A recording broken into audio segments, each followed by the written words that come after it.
released previously non-public data on the pandemic trends across all 50 states in detail. This detailed information was previously reserved solely for governors, and it is now available to everybody to see. These will be weekly reports publicly posted online.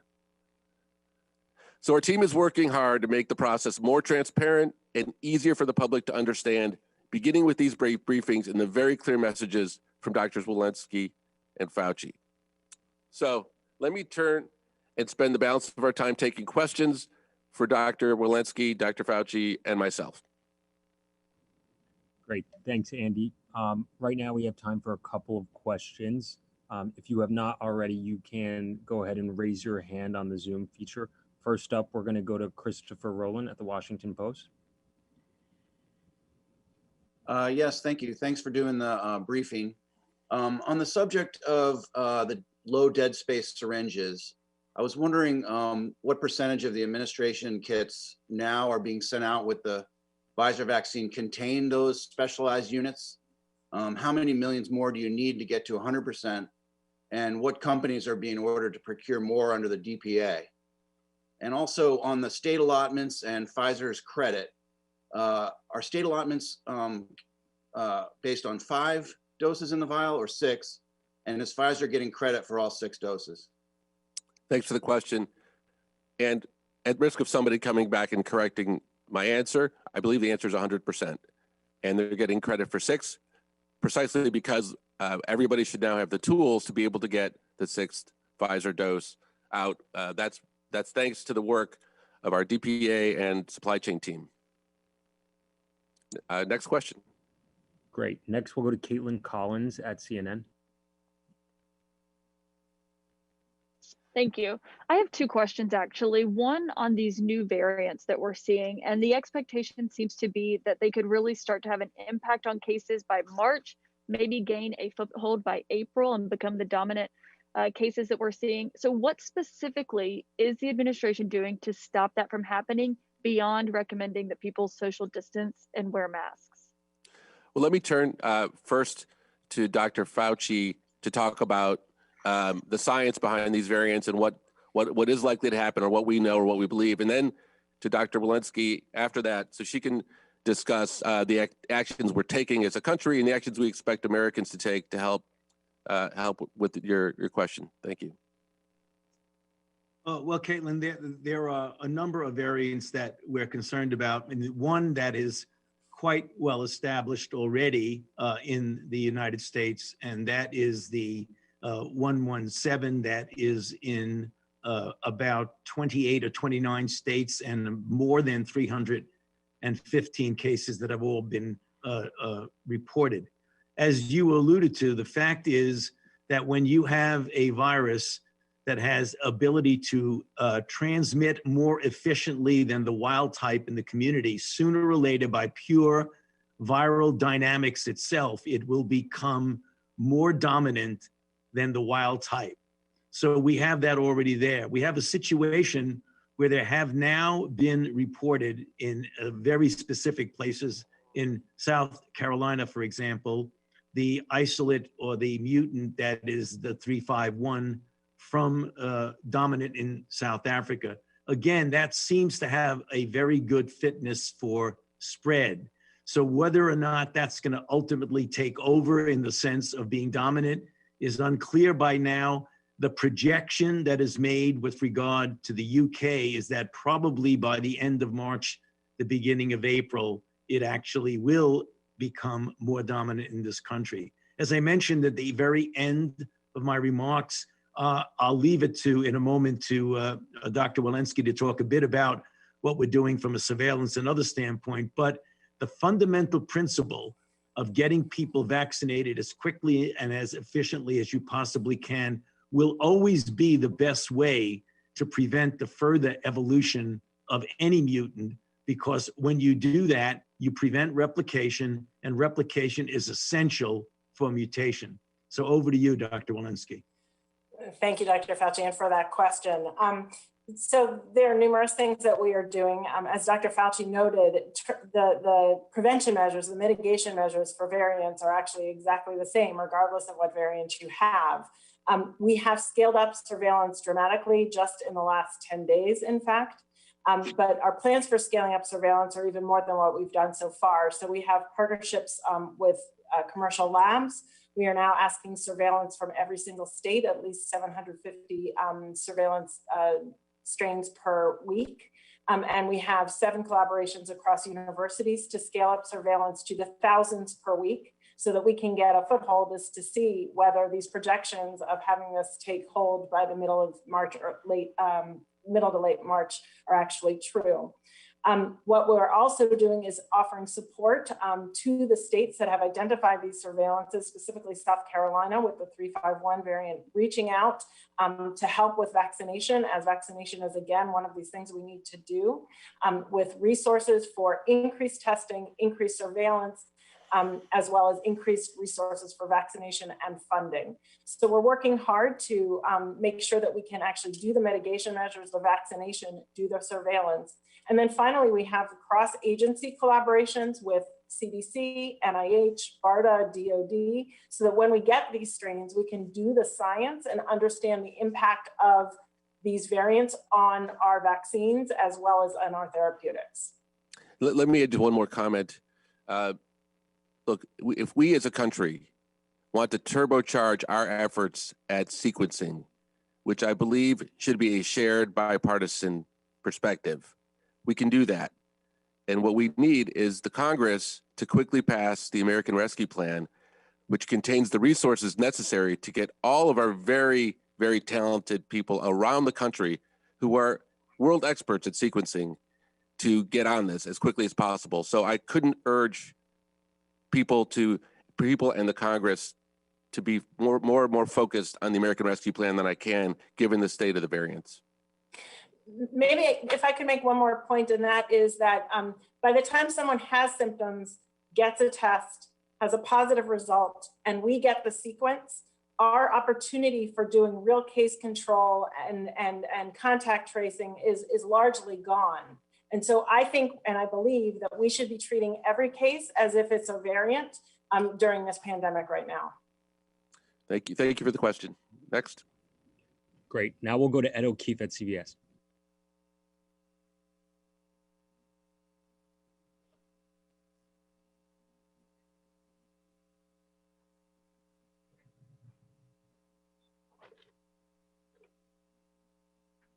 Ed, I think you can speak.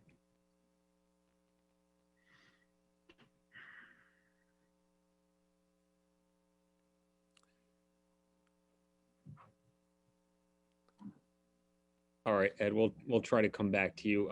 In the meantime, let's go to Caroline Chen. Hi, thanks for taking my question. This is a question for both Dr. Olinsky and Dr. Fauci. So when epidemiologists talk about herd immunity, they often say about 70 or 80% of the population is the goal. Given that about 20% of the US population is children, do you think it's important to have eligibility expanded to children for vaccination as soon as possible? And if so, what is being done to get to that goal? Yes, that's a very good question. And in the candidates that we're talking about now, certainly the Moderna and the Pfizer, the two that have been given the EUA, we've already started on what's called an age de-escalation testing. What that means that you start off, for example, we know with one of the vaccines, it's 16, and then one is 18 years old. We're gonna go down from 16 to 12, from 12 to 9. And what you do, because you don't want to have to, and I'll explain why in a moment, to go through an efficacy trial where you're involving tens of thousands of children to show efficacy. What you can do is in a much smaller trial, measured in hundreds to a couple of thousands, to do what we call safety and a phase 2A for immunogenicity. And if you can show that it's safe and that in fact it induces the kind of response that is reflective of the protection, namely the correlate of immunity, what you can do is then bridge that to the efficacy data that you got from the 30,000 trial with Moderna and the 44,000 trial that we did with Pfizer. So in direct answer to your question, over the next couple of months, we will be doing trials in an age de-escalation manner so that hopefully by the time we get to the late spring and early summer, we will have children being able to be vaccinated according to the FDA's guidance. Thank you. Dr. Olinsky, do you want to add anything? Yeah, I was just going to add our current data from schools, from summer camps and whatnot also suggests that the children not only have decreased rates of symptoms, but have decreased rates of transmissibility. Those estimates for herd immunity are very much based on rates of transmissibility. And so what pertains to herd immunity among adults may be different among children. Right. Thank you. Next question. Great. We have time for two more. We are going to go to Sharon Lafreniere at New York Times.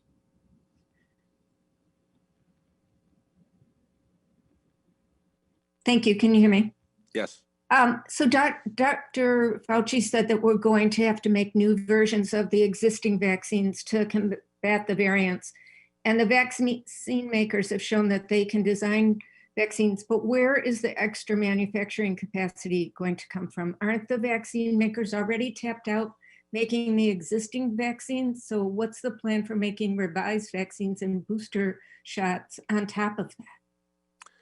Thanks for the question. I think this question speaks to a larger issue because I think you could have asked that question with a number of different permutations.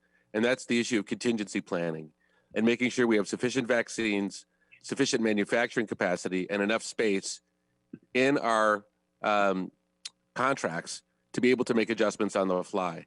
And I would tell you that the Department of Health and Human Services, the FDA, the team led by Dr. Kessler, are currently hard at work answering all of those questions. So I will not use these briefings to talk about non-public information about specific companies.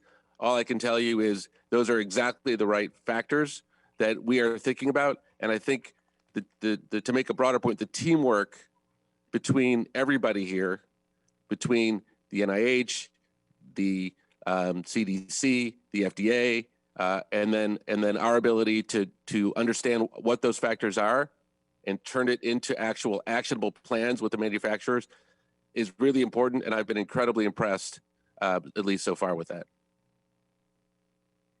Great. And we'll send our last question to Yamiche at. You cut off. Hi. It's Yamiche Alcindor with PBS. Thanks so much for taking my question. Can you hear me? Yes, I can. Okay, great. I have two questions. The first is, it sounded like you were saying that we're vaccinating about 1 million people daily. I wonder if you can talk about what the goal would be, the average goal would be, and how quickly we ramp up to that average. Like, what would be a better average? And then I have a second question after that. Well, so our 7-day average is 1.2 million per day. As I said, we view where we are today as a floor, not a ceiling. What we have tasked our team with is as many vaccines as possible into as many arms as possible. There are two constraints right now. The first is just continuing week after week to press to increase productions and find opportunities as they exist. That is a slow process. That doesn't happen overnight. The second, where I think there is opportunity, is to turn those vaccines produced into actual vaccinations more rapidly. And we've announced a number of steps to do that. So I'm not going to put out a different number today on what I'd like to see, other than to tell you that every day when the number comes out, all of us are breathlessly awaiting the number and looking for as high a number as possible, of course. I know you have another question, Yamiche. And then I wanted to ask about the 2/3 of cases in Los Angeles County. It's been reported came out in the last 2 months, or been reported in the last 2 months. One study said that the factor was this recent coronavirus surge of a new variant, Cal 2.20C. What more do we know about the LA variant, and what does that tell us about other big cities? Should we expect maybe a New York, a New Orleans variant? What is LA teaching us about what our big cities might be experiencing? Thank you. Dr. Fauci, do you want to take that one? Yeah, sure. Well, what it tells us is what I alluded to in one of my prior comments, that when you have a significant amount, and we certainly have that now, and I've had that very much so over the past couple of months with the very steep slope of acceleration of cases that we've seen, is that the virus will continue to mutate and will mutate for its own selective advantage.